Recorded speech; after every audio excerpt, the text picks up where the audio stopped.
Otoridad kay Senator De La Rosa. Ngayon, Benedict, may mangyayari na bang pag-aresto ang mga otoridad kay Senator De La Rosa ngayong walang TRO na ilalabas ang SC?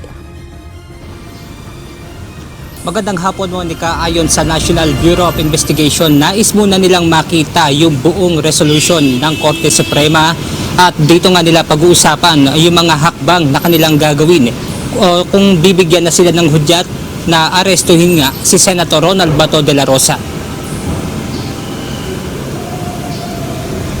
Sa botong 9 yes, 5 no at 1 abstain, hindi pinaboran ng Supreme Court ang hiling ni Senator Ronald Bato de la Rosa na Temporary Restraining Order o TRO upang pigilan ang implementasyon ng Warrant of Arrest ng International Criminal Court o ICC. Sa mga isinubiting kahilingan ng kampo ni Senator Bato de la Rosa sa Supreme Court, nais nitong mapigilan ng Department of the Interior and Local Government o DILG, Department of Foreign Affairs o DFA, kasama rin ang Department of Justice o DOJ, Philippine National Police o PNP, National Bureau of Investigation o NBI, Bureau of Immigration at PNP Criminal Investigation and Detection Group para arestuin siya sa bisa ng ICC Warrant of Arrest, Red Notice mula sa International Criminal Police Organization o Interpol. Nauna nang iginigiit ng kampo ng senador na nararapat na galing ang warrant of arrest mula sa local court dahil hindi naman kanila kinikilala ng Pilipinas ang ICC warrant of arrest matapos itong humiwalay sa restriction ng ICC noong 2019. Ayon naman sa Korte Suprema, ang naturang desisyon ay para lang sa hiling na interim relief ng kampo ni Senator De La Rosa. Nananatili namang pending sa ngayon ang main case. Samantala, nais muna ng National Bureau of Investigation na makita ang buong resolution ng Korte Suprema na nakatakdang upload sa May 25 araw ng Lunes. Dr. Speaker, I have to see it yet.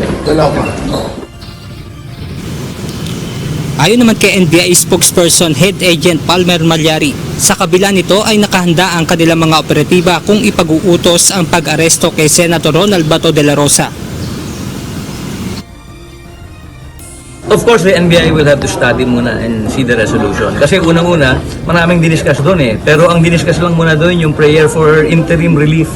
Diba? All other issues, hindi pa doon na-discuss. Kaya nga naman po dapat talaga mabasa muna natin ng ating director, ng ating mga tao dito sa NBI so that we will be able to appropriately comment and plot our courses of action. What we can guarantee to you is that patuloy naman po na nangangalap ng information ng NBI through the directive of our director para po in the event that we will be dispatched eventually to serve the warrant at hanapin si Senator Bato, alam naman po natin kung anong gagawin.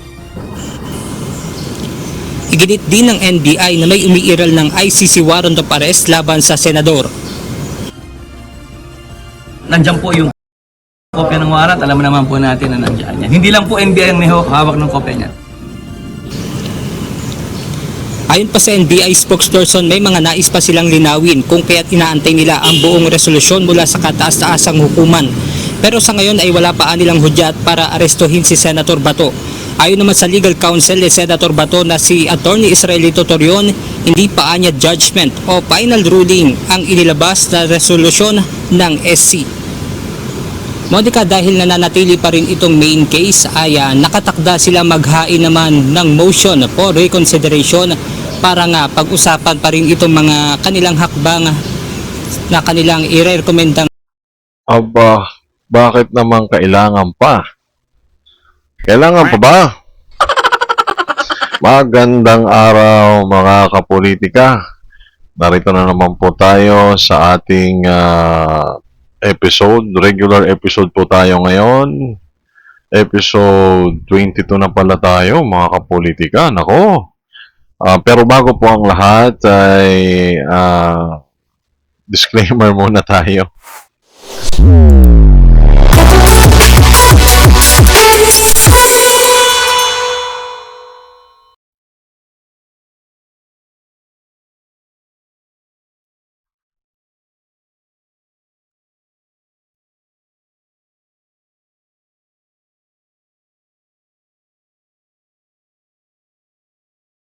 Nako. Hindi po pala pinaboran si Senator Bato de la Rosa, no? So, Ano kaya yon mga kapolitika? May ano kaya yon? May masasabi kayang pagkukulang, lapses, pero Korte Suprema ito ha. So, kailangan po natin dito maging maingat sa pagbibigay ng ating mga kuro-kuro, 'di ba? Kuminto, 'di ba? Kasi yung bagay na desisyon ng Korte Suprema ay nagiging parte po yan ng batas, nagiging reference. Kasi interpretation po yung ginagawa ng Korte Suprema. So, kung ang ating pong tinatawag na legislative o mga ah, lehislatura sa isang sangay ng pamahalaan ay gumagawa ng batas, yung ating judiciary sa pamamagitan ng Korte Suprema ay siya naman po yung nag-i-interpret ng batas. Kaya wag po nating kakalimutan kung ano yung mga nagiging desisyon ng Korte Suprema. Pero may paglinaw dito ang ibang senador, no? So kung nakikita nyo na sa mga balibalita, sa mainstream media, pagbatikos ng mga vlogger, sa social media, ay pwede nyo namang makita doon na hindi pa pala ito final, no? So pwede pang si Senator Bato ng kanyang kahilingan na hindi siya hulihin ng ICC. Pero siguro pwede siya dito litisin sa Pilipinas. Parang ganun yata yun, ano, mga kapolitika. Well, anyways, pakinggan po muna natin yung kabuuan ng balitang ito. Nga dito sa SC. Yan muna ang ating update mula rito sa Maynila. Nako, doon na pala yan natatapos, no? So, mga kapolitika, ang bagay na hindi pagsang-ayon ng Korte Suprema sa bagay na isyung pang-konstitusyon na nangyayari sa executive at saka sa legislative. Kasi banggaan ito ng dalawang sangay. 'Di ba? So, kailangan pumagitna dito yung Korte Suprema. Kasi, the Court of Last Resort, pag yan ang nagsalita, ay siguro naman mahihiya na yung dalawang sangay na magpatuloy pa sa kanilang mga argumento, kagustuhang ipatupad. Kasi, yun na yung pinakahuling interpretasyon sa Korte Suprema, no? So, ngayon, ang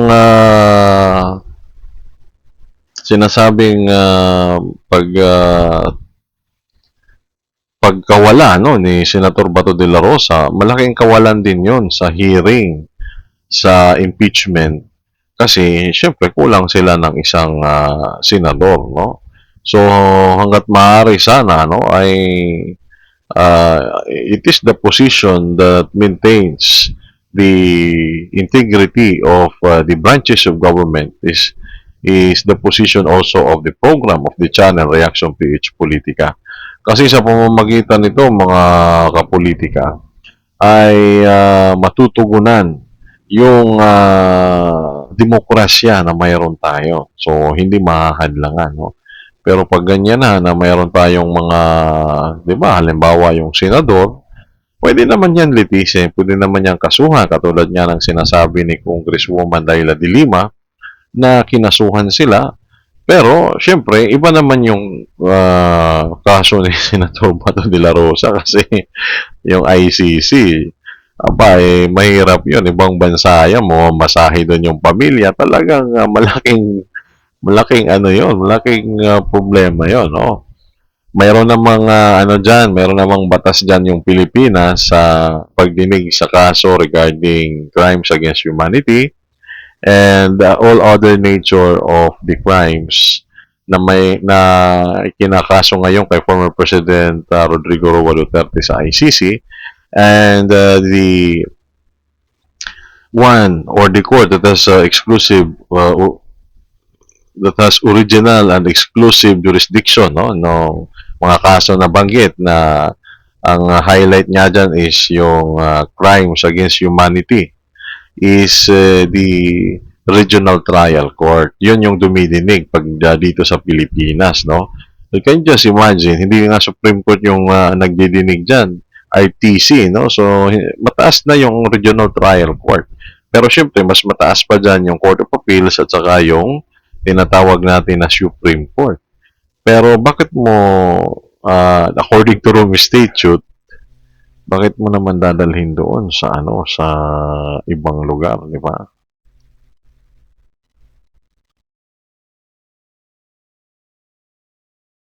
Okay.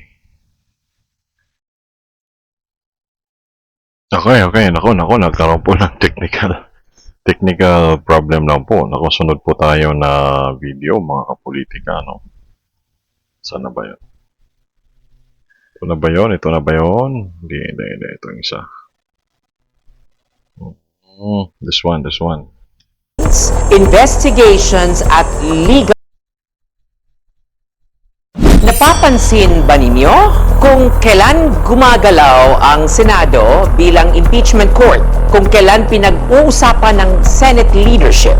Kung kailan sinusukat ang political alliances inside the chamber? Doon din nagsusulputan ang sunod-sunod na allegations, complaints, investigations at legal offensives laban sa mga senador. Noong Lunes, umugong ang balita ng isang Senate coup. The objective allegedly was simple: get 13 votes to remove Senate President Alan Peter Cayetano and install a new Senate President more aligned with Malacanang. Unang pangalan na lumutang, Francis Cheese Escudero. Pero nagkaroon umano ng problema. Cheese could not consolidate the yellow-pink bloc together with other voting factions. Kaya, biglang nag-shift ang usapan kay Sherwin Gatchalian. But even that reportedly failed.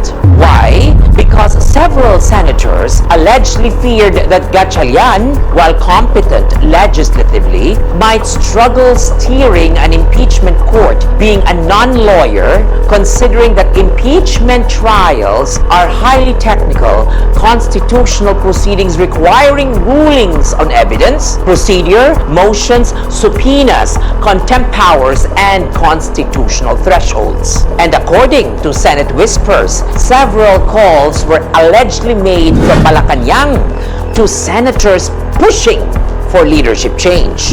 But the numbers allegedly did not materialize. At dito na nagiging political explosive ang lahat. Because after the failed leadership movement, sunod-sunod namang lumutang ang mga kaso, reklamo at controversies involving senators. Ngayon, si Senator Jinggoy Estrada ang nasa sentro ng panibagong political storm matapos irekomenda ng DOJ sa Ombudsman ang paghahain umano ng plunder, graft, direct bribery at corruption charges kaugnay ng flood control projects. Pero tandaan natin, rekomendasyon pa lamang ito. Hindi pa ito conviction, hindi pa ito final ruling, at hindi pa ito finding ng Sandigan Bayan. Sa batas, napakalayo pa ng pagitan ng allegation at guilt. Pero hindi rin maikakaila ang isang bagay: the timing is politically loud. Si Senator Escudero nahaharap din sa complaints involving alleged flood control irregularities matapos iulat na humingi ng precautionary hold departure order ang ombudsman kaugnay ng plunder, graft at indirect bribery allegations. Si Senator Joel Villanueva iniugnay rin sa malversation complaints involving flood control projects na iniendorso muli sa ombudsman.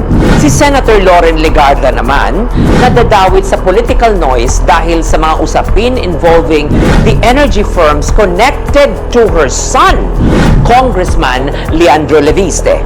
Ang Villar siblings na sina Mark at Camille Villar humaharap din sa DOJ kaugnay ng SEC-related complaints involving alleged market manipulation and disclosure issues tied to family corporations. Si Senator Bongo nadadawit din sa public discussions matapos pagpapatunay ng ilang reports ang pangalan niya sa contractors allegedly connected to flood control controversies, allegations which he has publicly denied. At maging si Senator Robin Padilla, hindi rin nakaligtas sa kontrobersya matapos madawit sa public discussion surrounding the Senate standoff involving Senator Bato de la Rosa and allegedly obstruction narratives kahit wala pang malinaw na formal case publicly confirmed against him. But here is the bigger question.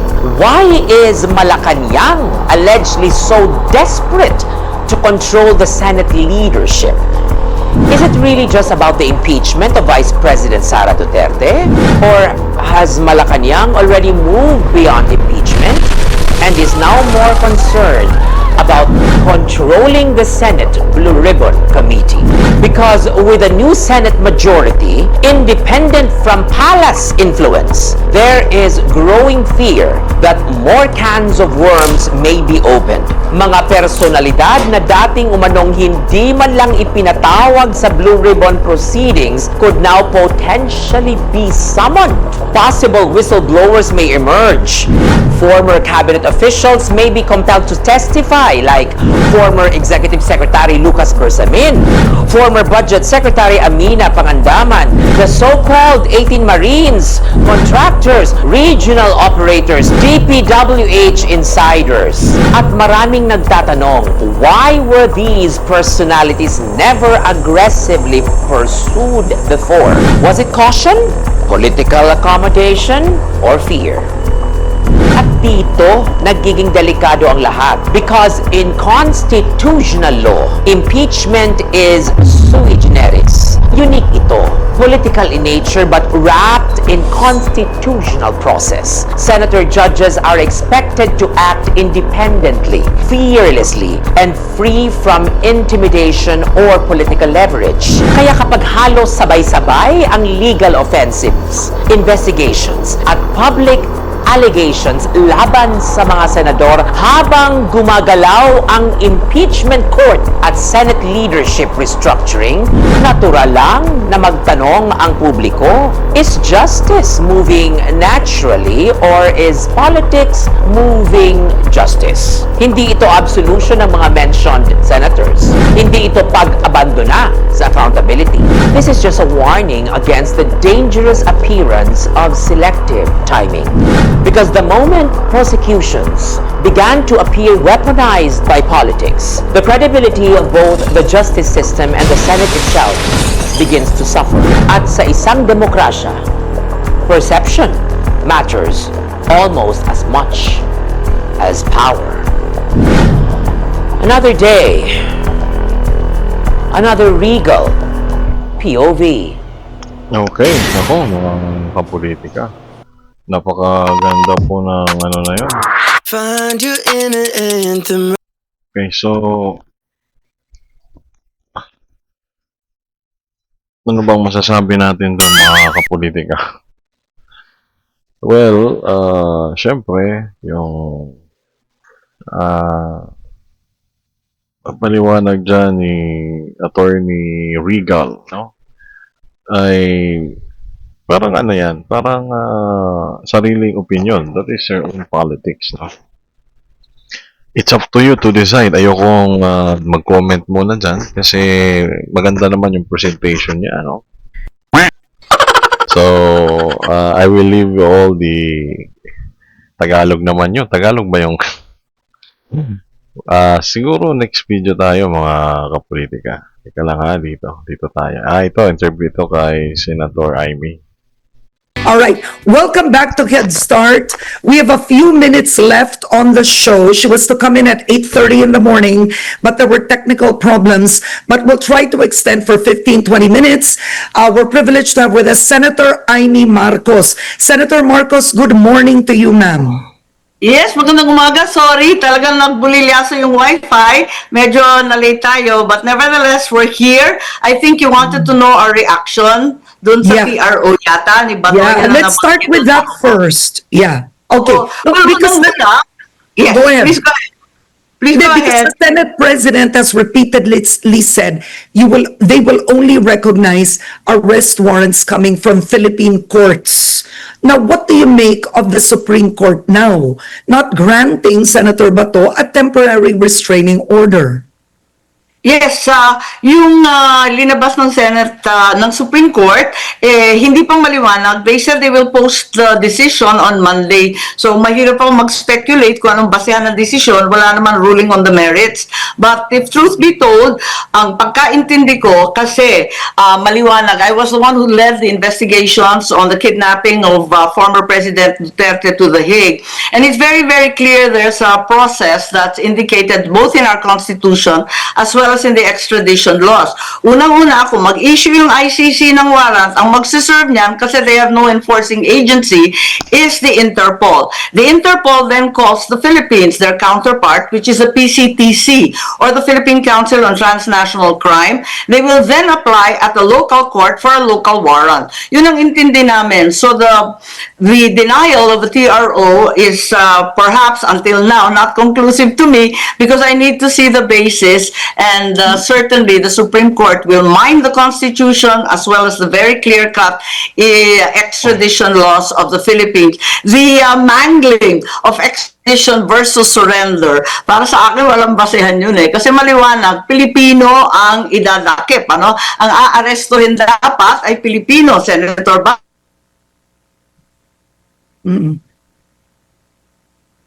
All right, I think we're losing Senator Marcos. I think it's because of her Wi-Fi. All right. Okay, Senator, this is quite unfortunate. We're losing your signal. Yes. All right. Okay, wait. Subukan natin. Opo, ma'am, tama kayo. Malabo po yung signal. No, you got off, You completely got off for a period. So, you talked about the process. Binanggit nyo yung proseso, right? Ang Yes. sinasabi po ninyo sa ngayon, okay, to shorten it, ito po. Some experts say that with the Supreme Court decision, the warrant can be served against Senator Bato. Do you agree with that? No, we don't agree with that. As I said, I investigated the kidnap of former President Duterte to The Hague, and it became very apparent from all our legal luminaries, even our former Supreme Court Justice who actually framed the Constitution, as well as many, many other experts, that the law is very clear. A foreign warrant cannot be executed or enforced here in the Philippines without a counterpart local warrant. We have not surrendered our jurisdiction. We are still a sovereign nation. It is our own local warrants that will prevail when the arrest is of a Filipino national. Maliwanag yun eh. Kaya hindi ko maintindihan bakit sino-shortcut nila. Maliwanag naman, sundan lang yung proseso at magiging maliwanag. At saying that Senator Bato is a fugitive, I'm not his lawyer, but he walked out of the Senate like anybody else would, because the Supreme Court had just granted 72 hours. He did not escape or flee, as it were. He just walked out together with Senator Robin. Ganun lang yun. I happened to be hanging around until quite late, so I saw that they were getting ready because I was looking for food para pakainin yung mga PNP na hindi pa pala. Nako, ayan no, mga kapolitika, kitang-kita nyo naman. Aba, iba pala yung, sorry iba pala yung, andito pala si Sen Aimee, nako. Okay, play muna natin. Kumain. Yun lang. Kaya alam ko, lumakad sila ng normal. Ayun. Okay. Now, there's been some criticism with President Marcos Jr.'s actions na atras abante, because on Monday they tried to serve the warrant, and come Wednesday or Thursday, the President had a clarificatory statement to say walang utos to actually arrest Bato, and yet on Monday the NBI was serving the warrant. Where are we when it comes really to this ICC warrant? And what do you think was the reason why Malacanang suddenly went from arresting Bato to suddenly instructing the NBI to stand down? Kaya nga hindi ko maintindihan. It's very, very confusing. I'm exactly in your position. Litong-lito ako, hindi ko maintindihan kasi pa iba-iba. We actually started with this drama on May 11 when the NBI suddenly appeared on the premises and they say they were allowed to by the previous leadership of the Senate. Sinunggapan si Bato. Naku, lakas ng loob. Nakipag-wrestling kay Bato at nasaktan si Bato. Duguan siya pumasok and he voted with bleeding hands. No? And then thereafter, the NBI also beat up. Talagang kinuyog yung isang tao namin, one of our security who was trying to prevent them from entering the area where the senators were because the Senate, like Congress and the Palace, has its own security network. You get in there with coordination. Bugbog sarado yung security namin nung Lunes at sinabi namin, but kayo nandito in the first place and the poor guy had to be sent to the hospital. So that's what happened. May gulo na. Big fuss is being made about the fact that OSAA, our security Siguro sa sa pangyayari, tagal na 'di ba yung na yan? Yung pagkakasabi dito kasi ni Senator Amy is walang coordination. Siguro yun din yung yun din yung isa sa dahilan siguro. Kaya ang mga vlogger ngayon na mga Duterte ay talagang sila. Sasabi natin na parang hindi din sila hindi din sila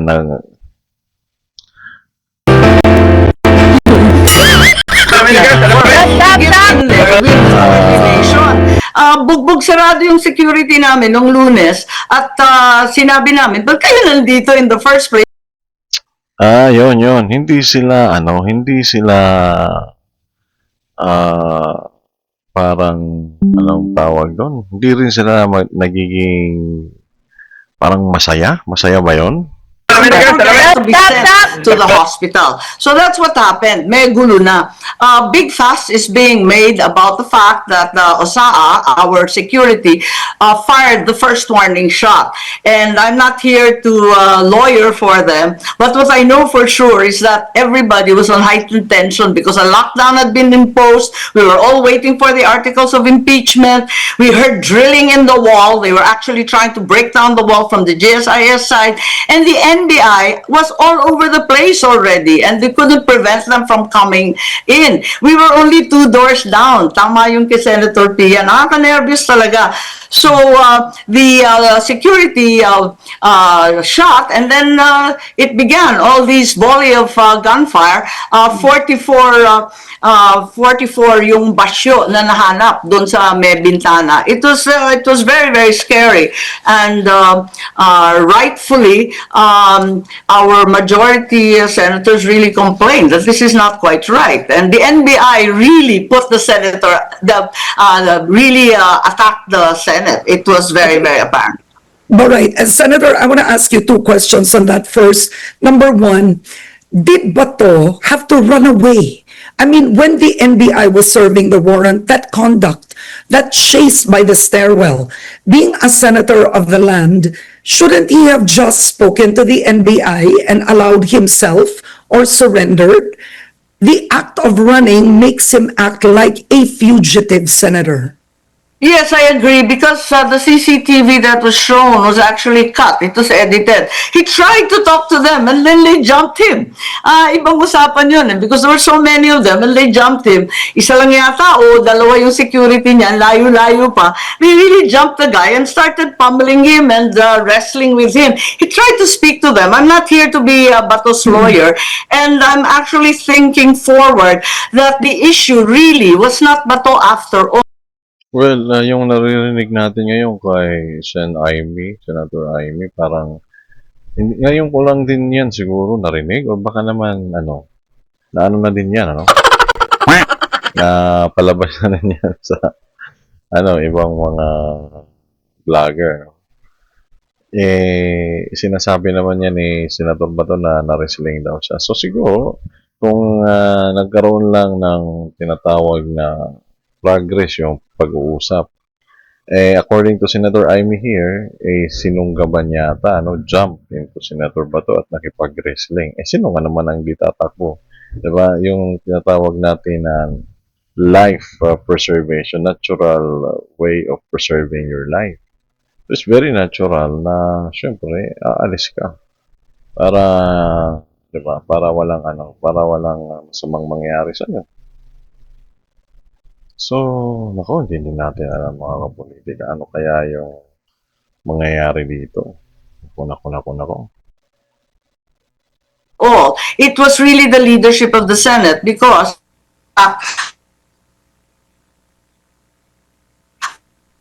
Okay, Senator, we've lost you again. Okay, we've lost Senator Amy Marcos right now. It's her Wi-Fi. She's admitted that earlier. That's why she couldn't come on the show. kapag nanalo pa sa impeachment si Sara, pagkatapos palpak pa yung 2028, hindi ba Ma'am, mas nakat maigi? kayo.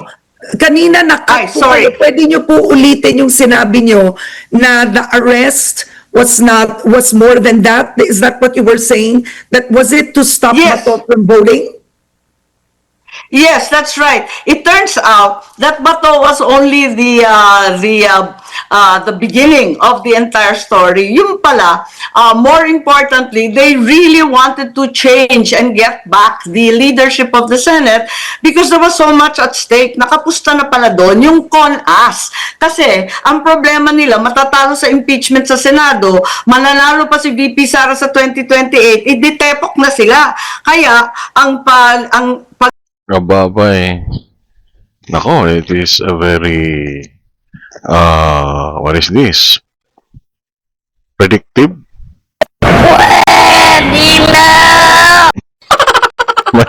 Mali yung paggamit natin. Witty nga. Meron na tayong witty nga, no, mga kapolitika. Wala na sabihin ng iba. Ano ba naman ito si kapolitika? Reaction? PH? Mas importante pa yung mga sound effects niya dyan kaysa sa reaction. Hindi naman. Reaction din tayo. Ay, si Senator Amy, yun na nga eh. At talagang completely nang nasa opposition talaga siya, no? So, pinaninindigan dito ni Senator Amy yung taliwas ito sa mga,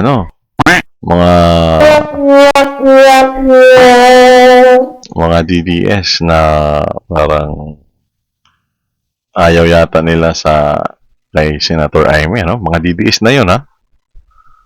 Okay, so, ano bang to?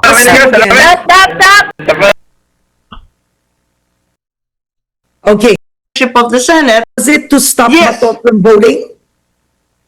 Yes, that's right. It turns out that Bato was only the beginning of the entire story. Yung pala, more importantly, they really wanted to change and get back the leadership of the Senate because there was so much at stake. Nakapusta na pala doon yung CONAS. Kasi ang problema nila, matatalo sa impeachment sa Senado, mananalo pa si VP Sara sa 2028, iditepok na sila. Kaya pag pinag-uusapan, ikasa na ang CONAS. Palitan ng konstitusyon, dagdagan ng 3 taon ang mga kasalukuyang kongresista and extend the term even of the president until 2031 and no elections except perhaps for local positions.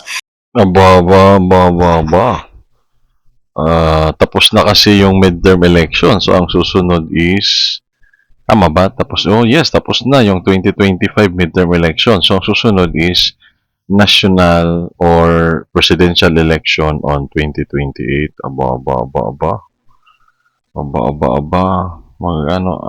Ano kaya to? Yan. Okay. Ito within ito naman ay stop. Nako. Aba, Senator Amy, sige.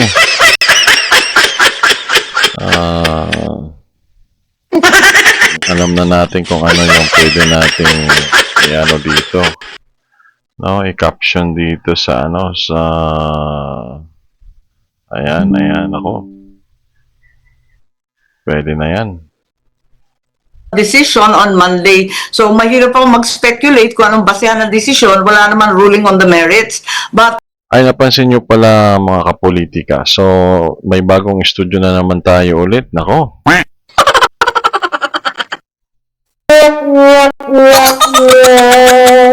Kasi may nag-sponsor na naman ulit. Palakpakan.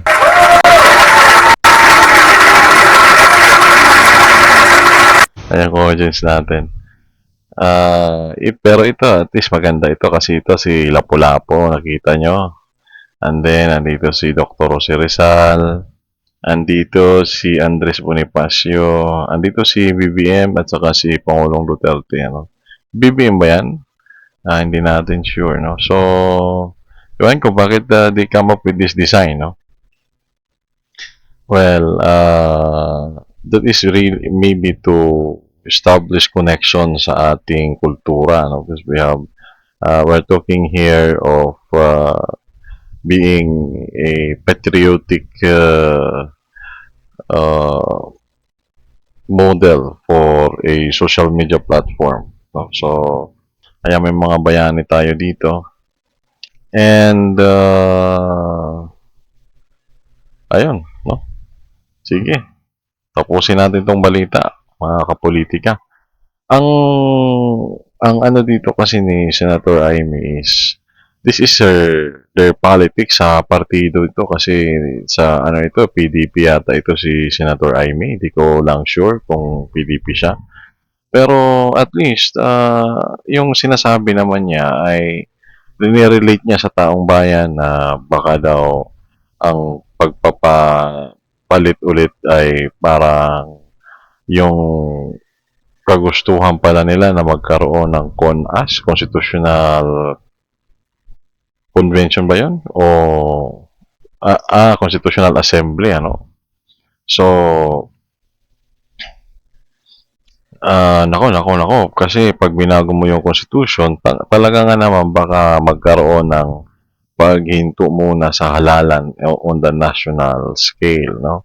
So, walang presidential election sa 2028. Nako, mahirap siguro yun, mga kapolitika. Alam naman natin, bilang isang republika, ang paborable sa taong bayan ay makapagpili tayo ng ayon sa saligang batas. Ang saligang batas naman, ang dinidikta ay magkakaroon ng election every 3 years and 6 years for national and 3 years for local elections, no? So kaya every 3 years nag-election, parang pagbigyan yung local and national election. So sinasabay na sa national election sa darating na 2028, sasabay din dyan yung local election, pati mga municipal leaders, pati yung mga nasa kongreso, which is having this 3 years term in their congressional district representation, at saka sa Senado 6 years term, and then yung President at Vice President. Napakahalaga nun kasi ginagastusan yon ng pera ng gobyerno na galing yun sa pawis ng ating mga mamamayang Pilipino na mahihirap. Yung pinambabayad doon sa election, million or billions yata yung nagagastos dyan kada 3 taon. So napaka-importante nun kasi sumisimbolo yon sa kapangyarihan ng taong bayan na ipinapahiram natin pansamantala yung kapangyarihan sa napili nating politiko. And pag nag-expire na yung term after 3 or 6 years, so babalik ulit sa tao. Tapos bibigay ulit natin sa pamamagitan ng eleksyon, di ba? Kaya nga may mga na wag sana natin ibebenta yung ating yung ating boto kasi napakahalaga noon. Ako mga kababayan, hindi na tayo pwede magtagal. Big fuss is being Sad to say, wala na talaga tayong oras. made about the fact that OSAA, our security, fired the first warning shot. And I'm not here to lawyer for them, but what I know for sure is that everybody